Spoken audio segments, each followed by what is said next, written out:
tracks. Bravely we prove in our striving, trudging together each day. Where there's a will, there's a way.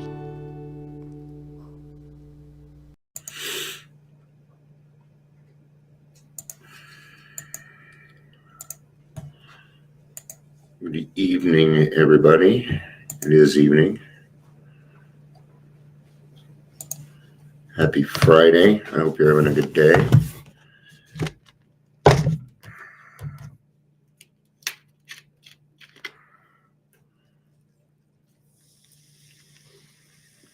Do you figure I could do this while I was waiting for people?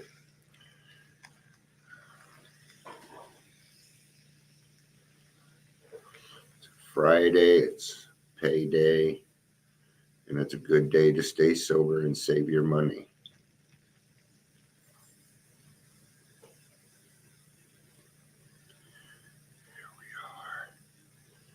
This is my least favorite cup, but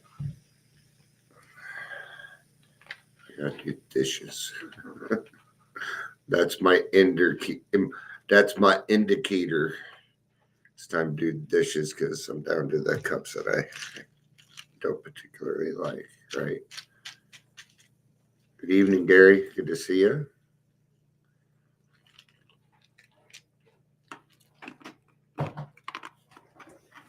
Give me 1 second. I got to blow my nose.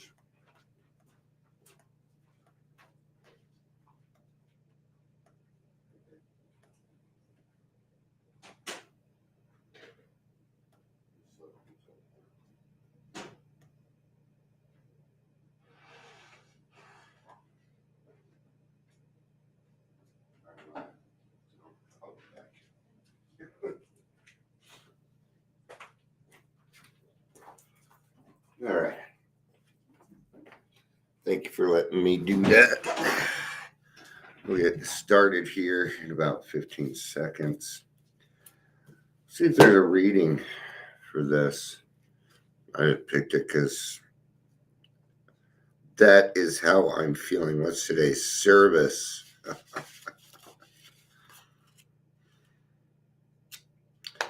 It's going to fit, so we're going to do it. I'm going to put it with today's daily reflection. So, I'm going to try one other thing. I was going to try and send it to Michelle. Oh, I tried this already, didn't I? And I couldn't find the right last name.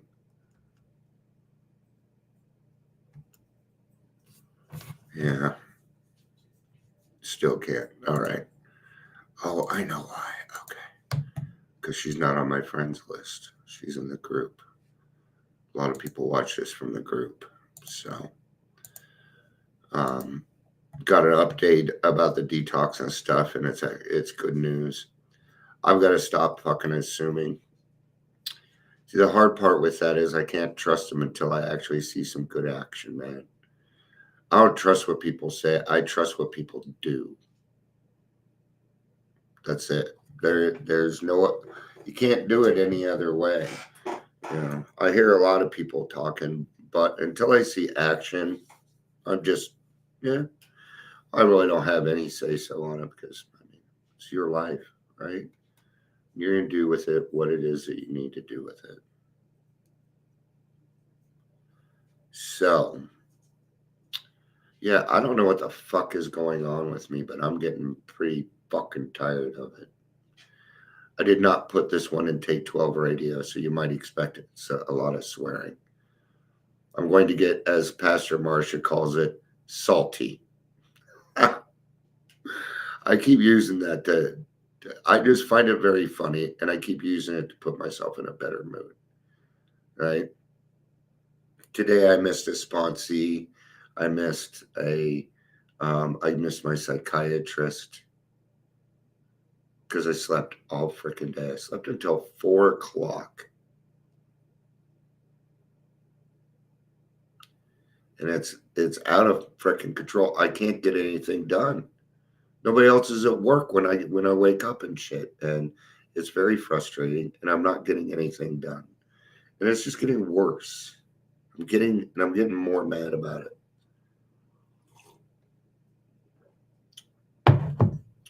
And my nightmares are getting so bad that I was going to, right before I woke up in my dreams, I was getting ready to commit suicide because I couldn't take anymore, and I knew it was a dream. And I don't know,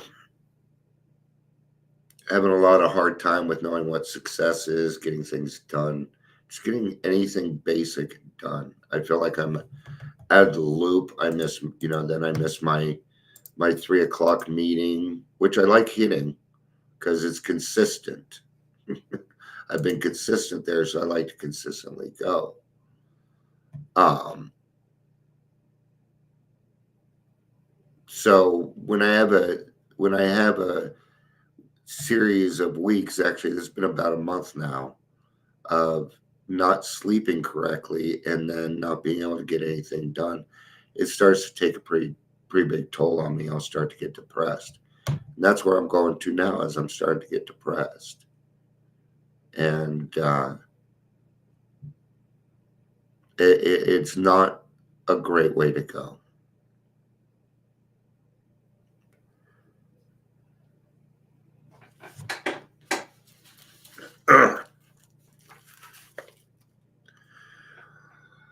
We're going to go to Alcoholics Anonymous, page 89. See, it says in the big book that when all else fails, intensive work with other alcoholics is the answer. And that's what I usually end up doing, is intensive work with other alcoholics. I come on here, go to a meeting, things like that. Okay. That brings hope, but it doesn't solve the fucking problem. And that's what gets me. You know, this morning, well, not this morning, when I get up and pray, um, I always pray for the still suffering out there. Today I said, well, what about the suffering here, man? I'm suffering.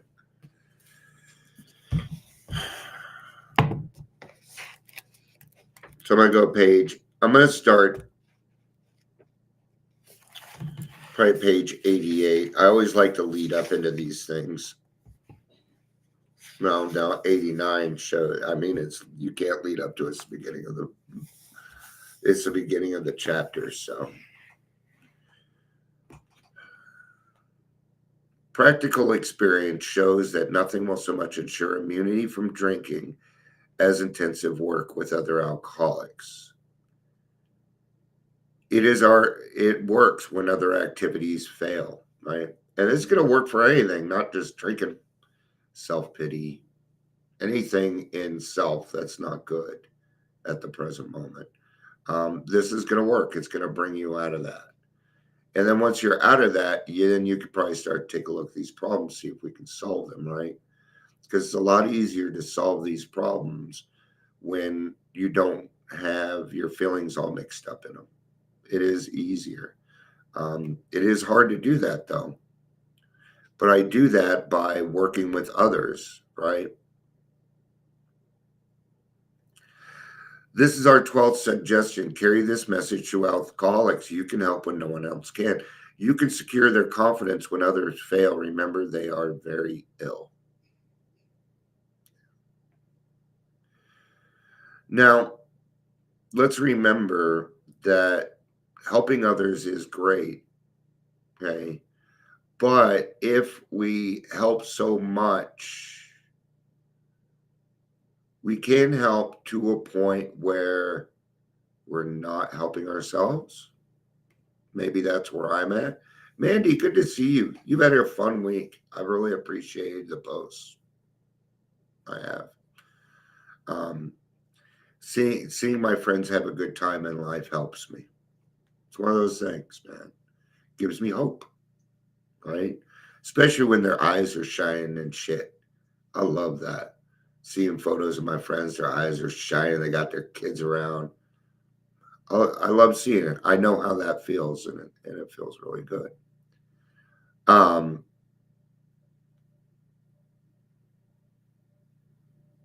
You can help when no one else can. You can secure their confidence when others fail. Remember, they are very ill. Actually, I feel like I'm the one that's ill right now. So I'm gonna, so yeah. Life will take on new meaning to watch people recover, to see them help others, to watch loneliness vanish, to see a fellowship grow up about you, to have a host of friends. This is an experience you must not miss, and we know you will not want to miss it. Frequent contact with newcomers and with each other is the bright spot of our lives. It's one of the best part, aside from my family. It is the best part of my life. It is a high better than any high I've ever had in my life.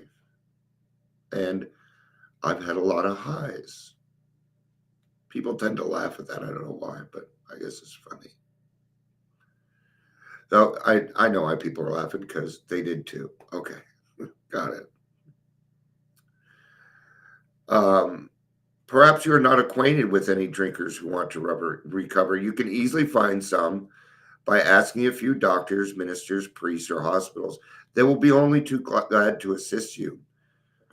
Don't start as an evangelist or reformer. Unfortunately, a lot of prejudice exists. This is how I approach it.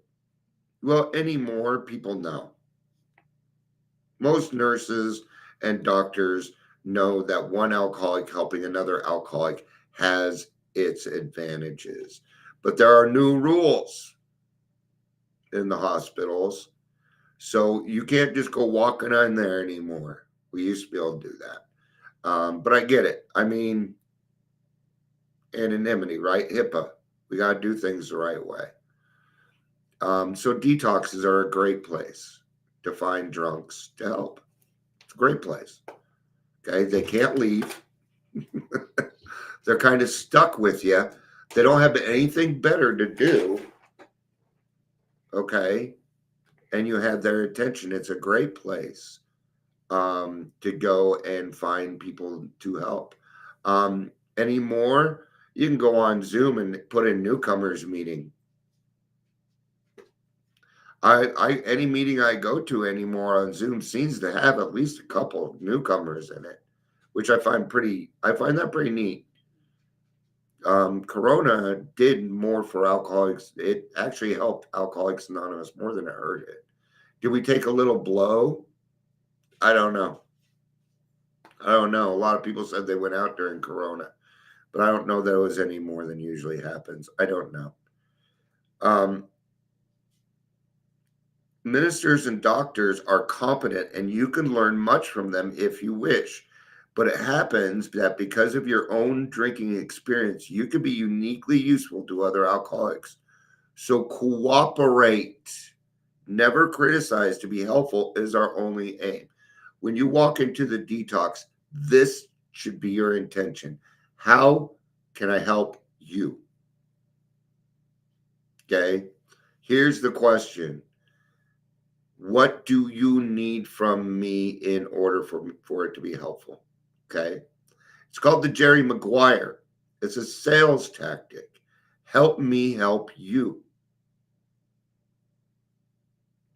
12-stepping and sales, almost exactly alike, just so you know. Hey, Brandon. Good to have you. Doctors are indoctrinated, yeah, and don't know how to get, and that's a great point. But they can, if we're honest with them, they can help us with a lot of other things, right? But we've got to be honest with them. Can a doctor get somebody sober? I don't know. I'm sure it's happened, but an alcoholic is going to have a much better chance of doing it. It really is. That's why it's important that we go to the detoxes. It's important why we do meetings there, because we can help when no one else can. Freely given away. When you discover a prospect for Alcoholics Anonymous, find out all you can about him. If he does not want to stop drinking, don't waste your time trying to persuade him. You may spoil a later opportunity. This advice is given for his family also. They should be patient, realizing they are dealing with a sick person. Okay, in this case, because I sound pretty rough, I'm the kind of it depends on what this person is. If this person is a hopeless, chronic alcoholic living on Skid Row, I'm going to shove his head in the water and make him wish he drank. Right? You can lead a horse to water, but you can't make him drink. I know where he's at, and I'm going to have to be a little bit rougher with him. But I've had people tell me when I was working in detox in the 90s, there was a man, I would like to say young man. He was older than me at the time. I was 23, 24 when I worked at detox. And he said, I'm not willing. Those are the words, are they not? I'm just not willing. Okay. I don't necessarily buy that. I don't buy it. I'm sorry. I just don't. I let that go over my head. Yeah, you're unwilling. That's great. Okay. Now, I'd seen this gentleman a couple of times, and I told him, hey, I understand you're not willing, and I'm not pressuring you. Have I pressured you? He's like, no. Okay. Said, but what about the people that are willing and that I can help? You're wasting my time. I'm tired of seeing you. Okay. And I really don't want to see you anymore. He's like, well, you ain't going to see me. I said, oh, yeah? I said, if you're back here in 2 weeks, you're going to treatment. He said, okay, I can do that. And so we wrote a contract, which was no good. It wasn't legal. He doesn't need to know that. He was back 3 days later, and he fulfilled his contract. There was willingness there. He just wanted to do it his way, so I gave it to him. So what? Sooner or later, he will figure out the recoveries for himself, or maybe may go in, decide it's not for him yet, go out, but the seed has been planted. And I've done my job. Okay. I don't determine somebody else's willingness, but you'll know. You'll know when you're done. Okay. I've maybe pushed it too much with this person, so I need to back off. Because you got to meet them where they're at. Don't go in as an evangelist. Hey, I'm me. And no. Take yourself back to when you were being 12-stepped. That's where you need to be. That's where I go. I go back to new. I can do that. I live in steps 1, 2, and 3. Do I not? Was that newness? Isn't that hope? If there's any indication that he wants to stop, have a good talk with the person most interested in him, usually his wife. Get an idea of his behavior, his problems, his backgrounds, the seriousness of his condition, and his religious leanings. You need this information to put yourself in his place to see how you would like him to approach you if the tables will turn. See, it just told me to meet them where they were at. It's exactly what it just told me. There is no other way. If we go in and we're speaking above these people, then we're wanting something. Yes, we are. Okay. So if you go in and say, hey, you feel like you got AUD, and they go, huh? Don't use clinical terms. Don't use this other bullshit. Don't use jargon. Just use everyday language. You're going to need to find out as much as you can about this person because you're going to need it to use it against them. Period. You're trying to change their lives. Okay. So I ask questions. I ask pertinent questions. Where'd you grow up? How many brothers and sisters do you got?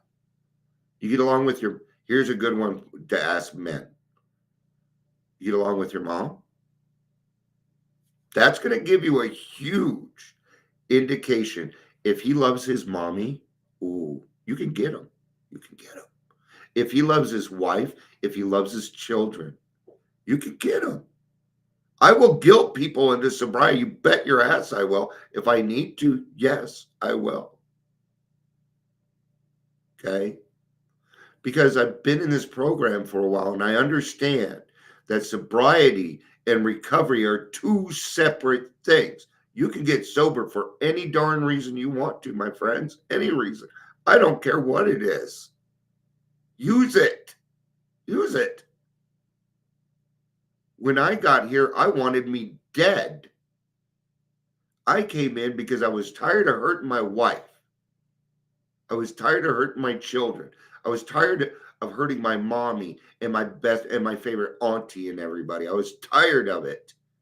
I couldn't do it for me. I didn't feel like I was worth it. Some days I still don't feel like I'm worth it. But I got to do something. I got to grasp onto something. Right? All right, let's do the rest of the reading from here and we will wrap it up.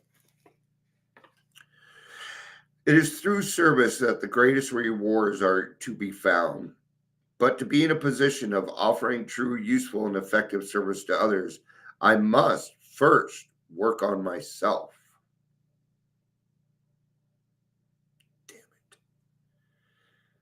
Just answering my own questions. See, that's what happens when you run your mouth. You'll start to solve your own problems. Even on accident, you'll do it. If that's your intentions, is to become a better person, then that's what you'll do. This means I have to abandon myself to God, admitting my faults and clearing away the wreckage of my past. Work on myself has taught me how to find the necessary peace and serenity to successfully merge inspiration and experience. I've learned how to be, in the truest sense, an open channel of sobriety. I do the best that I can each day. God doesn't expect much more than that from me. Actually, I don't know that God really expects anything from me. I don't know. So that's some of the best ways that, on how to keep hope when life is shit. Today I woke up and just didn't have the best attitude. I still don't have the best attitude. But, progress. That doesn't mean this should end up being a bad day. Right? So, all right. Thank you, everybody, for being here. I appreciate it. I love you. Peace out and have a day.